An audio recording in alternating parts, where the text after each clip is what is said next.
Antstoliai ir be teismo išaiškinimo aišku, kaip iš Venckienės paimti mergaitę. Jei ketinant imtis veiksmų ir pagaliau perduoti mergaitę Stankūnaitei, kedžiai baiminasi smurto ir laukia Garliavoje armijos pareigūnų. Lietuvai nebetiriant galimo CŽV kalėjimo į Lietuvą jo buvimo aplinkybių tirti atvyks europarlamentarai. Palangoje Velykinis rekordas. Margučiai įrėdėjo rekordiškai ilgų beveik 19 metrų specialiai jiems sukonstruotų taku.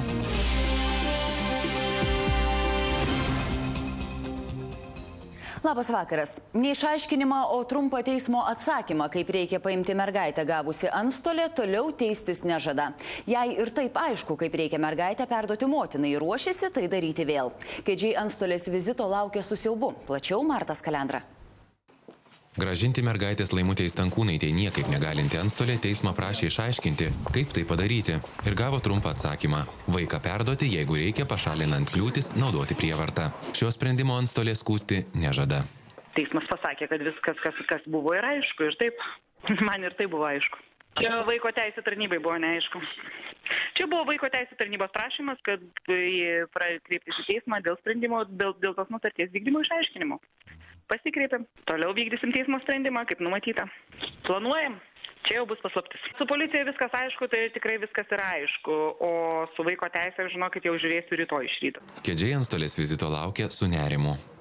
Aš neįsivaizduoju, kaip jinai galvoja tą mergaitę paimti, jeigu ta mergaitė klikė, aš niekur su mama neįsitai, aš neįsivaizduoju, kaip jinai įsivaizduoja tą mergaitę paimti. Jinai bijo, jinai sako, aš su mama jau išvis gyvenime niekur neįsiu susitikti. Jeigu aš negalima naudoti, kaip jie paims, aš žinau, tai tada turi armiją ateiti, visus žmonės išdaužyti ar išaudyti. Ir tada jau mergaitė paimtas, tai tik taip supranta. Nes jau jie čia naudojo baisų smurtą. Jeigu padėti vykdyti teismo sprendimo nepadės Kauno vaiko teisių apsaugos specialistai, antstolė žada prašyti pagalbos iš kitų miestų. Martas Kalendra, LNK žinios. Gan didelius atlyginimus anksčiau gaudavę gydymo įstaigų vadovai skundžiasi gerokai nurėžtomis algomis. Ypač nusivylę mažų ligoninių ir poliklinikų vadai, esą ir taip mažos algos dar labiau susitraukė. Gydytojų pinigus skaičiuoja Martas Kalendra. Gydymo įstaigų vadovo algas karpyti nuspręsta prieš keletą metų paaiškėjus, kad kai kurių didelių ligoninių ar poliklinikų direktoriai per mėnesį uždirba net iki 20 kelių, o mažesnių po 10 ar 15 tūkstančių litų. Algos reguliuojamos nuo metų pradžios, tad vadovai su mažesnėmis algomis jau apsiprato. Tiesa, ne visi. Štai mažesnių gydymo įstaigų direktoriai skundžiasi, kad jų algos buvo ir taip nedidelės, o dabar mažesnės net už kai kurių gydytojų. Absoliučia dauguma vadovų gauna mažesnį atlyginimą nuo šių metų sausio 1 dienos. Atsižvelgiant į krūvį, atsižvelgiant į tai, kad sveikatos priežiūros įstaigos turbūt dabar pačios, galime sakyti, pačios didžiausios įmonės yra, ar rajoną paimsim, ar miestą, ir jų vadovų algos turėtų būti irgi atitinkamai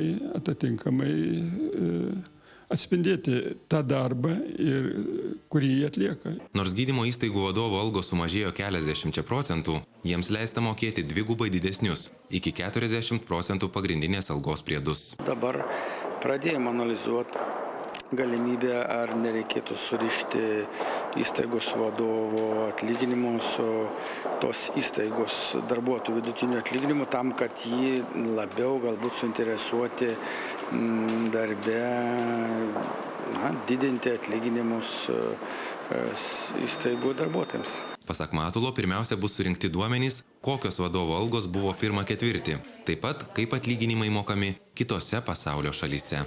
Martas Kalendra, Vidmantas Beržinis, LNK žinios, Vilnius. Istorija dėl Lietuvoje galbūt veikusio CŽV kalėjimo nepamiršta.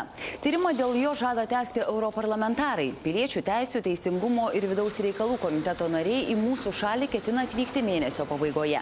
Jie rengia pranešimą apie galimą neteisėtą CŽV vykdytą kalinių sulaikymą ir pervežimą Europoje. Svečiai pageidauja susitikti su prezidente, vidaus, užsienio ir krašto apsaugos reikalais ir valstybės saugumu besirūpinančiais pareigūnais. Europarlamentarai taip pat nori aplankyti spėjamas Lietuvoje buvusias sulaikymo vietas. Dėl galėjusio Lietuvoje veikti CŽV kalėjimo 2009-aisiais buvo atliktas parlamentinis tyrimas. Jį tyrė ir prokurorai, tačiau tyrimą prieš daugiau kaip metus nutraukė. Didelis gaisras naktį kilo Ukmergėje. Gausios ugniagesių pajėgos gesino veterinarijos kliniką ir gyvenamąjį namą, praneša Jaunius Matonis. Gaisras Ukmergėje kilo tuoj po vidurnakčio. Vasario 16-osios gatvėje užsidegė medinis daugiabutis, kuriame įrengta veterinarijos klinika. Pastatas priklauso 7 savininkams. Įtariama, kad gaisras kilo viename iš butų paverstų Landyne. Liudininkai pasakoja, kad prieš gaisrą iš buto išėjo būrys jaunuolių, sėdo į taksi ir išvyko. Netrukus kaimynai pastebėjo degantį stogą. Kai atvyko gelbėtojai, vieno aukšto namo su mansarda degė atvira liepsna. Ugnį gesinti mestos didelės ugniagesių pajėgos, 5 autocisternos, automobilis vandeniui vežti ir 16 gaisrininkų. Maždaug po valandos ugnies plitimas buvo sustabdytas, o visiškai gaisrą užgesinti pavyko apie 2 valandą nakties. Nudegė pastato stogas, ugnis suniokojo mansardą, aprūko butai 1 aukšte. Veterinarijos klinika aplieta vandeniu.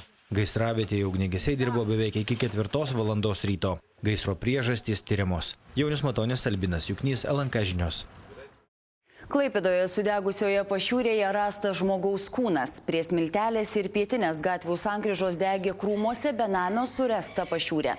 Joje gelbėtojai rado nežinomo žmogaus palaikus. Ugniagesiai ištraukė dar 2 ten buvusius vyrus. Vienas 61, kitas 45 metų. Vienam iš jų prireikė medikų pagalbos. Dėl nudegimų vyras nuvežtas į ligoninę. Įtariama, kad gaisras kilo, kai dėl neatsargaus elgesio su ugnimi pašiūrėje užsidegė šiukšlės.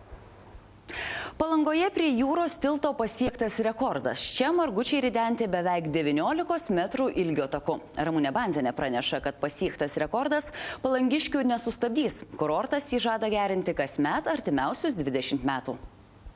Siekti rekordo nutarta sukonstravus ilgą margučių ridenimo taką. Kad juo kiaušiniai geriau riedėtų, išskobtas lovelis padengtas lininiu audeklu, ant jo uždėta slidi plėvelė. Išmatavus taką paaiškėjo, kad jis ilgiausias Lietuvoje, net 18 metrų ir 64 centimetrų. Tokio nesam matę, turim namuose savo taką, bet truputį mažesnį. O tai koks jūsų takas? Mūsų yra medinis, na toks, kiek čia 40 centimetrų. O šitas takas įspūdingas. Lovelė jau taip tokį ilgom, metriniai gal sakyti jau buvo. Da ilgesnių nebuvo, o čia tai išradimas. Išradimas buvo. Rekordinį taką galėjo išbandyti visi margučius atsinešusieji, tad nutyso nemaža eilė. Ridentojai taku liko patenkinti. Smalsuoliai svarstė, kokie margučiai geriausiai žemyn ritasi. Sudužusiais lūkštais jau, tai tie ir rieda visai pamažu. Man atrodo, medinis irgi riedės, man atrodo, pamažu. Turi būti sveikas, stiprus ir didelis kiaušinis, svoris kiaušinis. Kodėl nepabandžius, pavyzdžiui, anties kiaušinį? Būtų kažkas tokio egzotiško ir išskirtinė labai. Ir manot, toli riedėtų anties? Aš manau, kad dar toliau. Margučių ridenimo čempionatas prie jūros vyksta 3 metus iš eilės. Kasmet ilgėja ir ridenimo takas. Mes tam ir radom unikalią vietą jūros tilto prieigą, kad mes paskaičiavom, turim galimybę rekordą gerinti prie jūros tilto dar 20 metų. Tai yra kas metai po metrą. Palangoje netrūko ir kitų pramogų, o pramogautojų buvo gausu kaip vasara. Ramunė Banzienė, Vilius Mačiulaitis, LNK žinios, Palanga. Prancūzijoje sugriuvus maldos namam žuvo 6 metų mergaitė. 6-metė žuvo, kai griuvo pastato grindys, kuriame protestantų bendruomenė dalyvavo Velykų pamaldose. Sužeista dar apie 30 žmonių. Iš maldos namų evakuota 100 žmonių. 2 metų vaiko ir 42 moters būklė kritinė. Grindys įgriuvo 2 aukšte. Tuo metu 1 aukšte žmonių nebuvo, todėl daugiau aukų išvengta. Šiuose protestantų maldos namuose Paryžiuje daugiausiai lankosi imigrantai iš Haičio. Iš Anglijos išplaukė kruizinis laivas, kuris pakartos prieš 100 metų nuskendusio Titaniko kelionę. Laive išskyrus įgulą tiek pat keleivių, kiek buvo Titanike – 1300.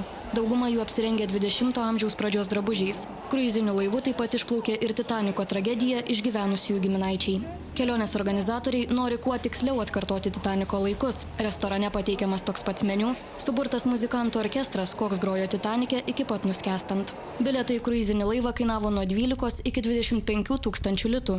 Balandžio 14-ąją, tą naktį, kai Titanikas nuskendo, bus surengta speciali memorialinė ceremonija. Galiausiai laivas atplauks į Niujorką, kurio Titanikas taip ir nepasiekė. Pasaulis.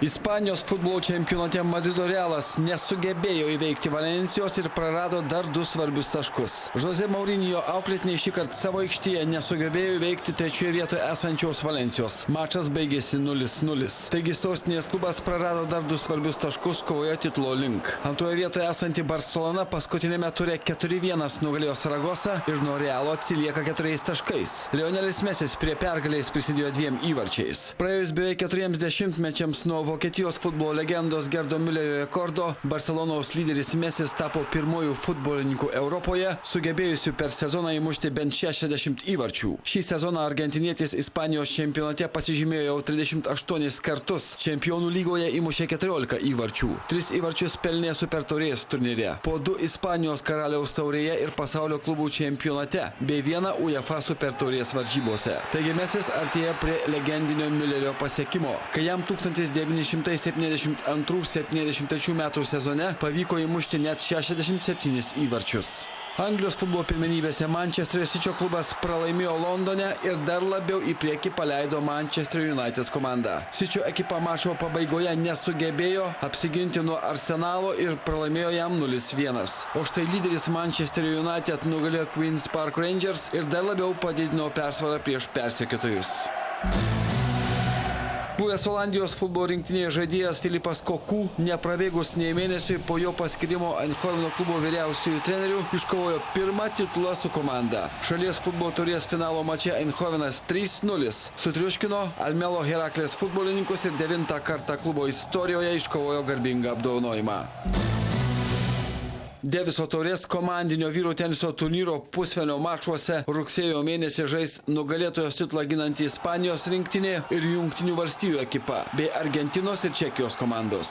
Intriguojantis mačas vyko Čekijoje, kur lemiamame mače tarpusavėje susitiko Čekijos ir Serbijos komandų lyderiai. 7 pasaulio raketė čekas Tomašas Berdychas tik po atkaklios kovos 7-6, 7-6, 7-6 palaužė 8 planetos raketės serbo Janko Tipsarevičiaus pasipriešinimą ir taip nulėmė Čekijos komandos pergalę.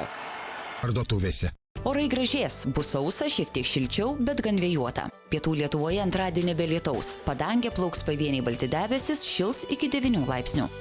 Vakarinėje šalies dalyje debesuota su pragiedruliais. Čia ir pajūryje termometro stulpelis pakils iki 11, bet šilta nebus, nes pietryčių vėjo gūsiai kai kur sieks 17 metrų per sekundę. Šiaurės Lietuvoje šiek tiek vėsiau, tarp 6-8 laipsnių šilumos, bus giedra ir sausa. Saulė antradienį lepins centrinę šalies dalį ir Kauno apylinkės, šils iki 10. Rytų Lietuvoje ir Vilniuje taip pat saulėta, Utenoje ir Vilniuje bus apie 8 laipsnius aukščiau nulio. Artimiausią naktį nepastoviai debesuota be kritulių, temperatūra dar kris gerokai žemiau nulio, bus apie 5, o kai kur apie 7 laipsnių šalčio. Trečiadienį ir ketvirtadienį orai bus dar šiltesni. Naktimis be bus vos laipsnį šalčio, o dienomis švies saulė ir šils iki 16. Vakarų ir centrinė Europa rytoj dengs pilki debesis, daug kur palis. Vokietijoje bus 16, Beneliukso šalyse apie 12, Prancūzijoje 14 laipsnių šilumos. Palis ir Britų salyne, čia šils iki 13. Nedidelis lietus merks ir Skandinavų šalis. Visai kitokie orai Viduržemio jūros regione. Ispanijoje giedra, termometro stulpelis perkops 20 laipsnių padalą. Panaši šiluma ir Italijoje, tačiau Graikijoje bus apniukę ir lietinga, sušils vos iki 14 laipsnių.